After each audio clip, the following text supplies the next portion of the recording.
So how do you respond when a white person says that white privilege can exist because their life was difficult?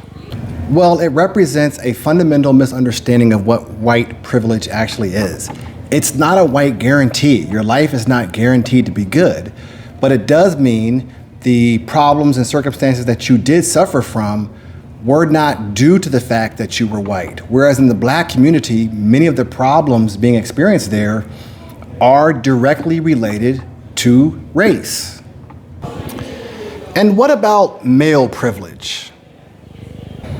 I mean, sure, maybe it exists, but my life wasn't easy. My father walked out on me. Does that sound like male privilege to you? Wait, didn't you just say that you can't? Next question. What about light-skin privilege? I guess I just don't see how light-skinned people are privileged. I've been light-skinned my whole life and I've never felt privileged.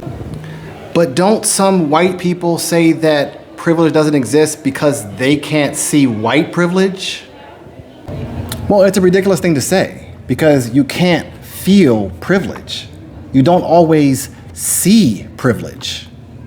Wait, isn't that the same thing for light-skin privilege? No.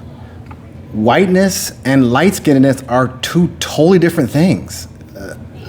Duh. No, we're not saying they're the same thing, but your answers seem to be contradicting each other. Next question. What do you say to parents who are apprehensive about critical race theory being taught to their children? Well, this whole debate is simply silly because critical race theory is a graduate level topic. It's not being taught to high school students, middle school students, or even elementary school students. But the reality is, critical race theory simply teaches that race has played its part in the development of our country. And I don't think it's wrong to teach students that. So yeah, I took a class in grad school where we talked about gender issues. And I'm sorry you went through that. I don't think it's appropriate for these progressive, liberal, activist teachers to be teaching these quack theories to impressionable minds in schools. That needs to end today.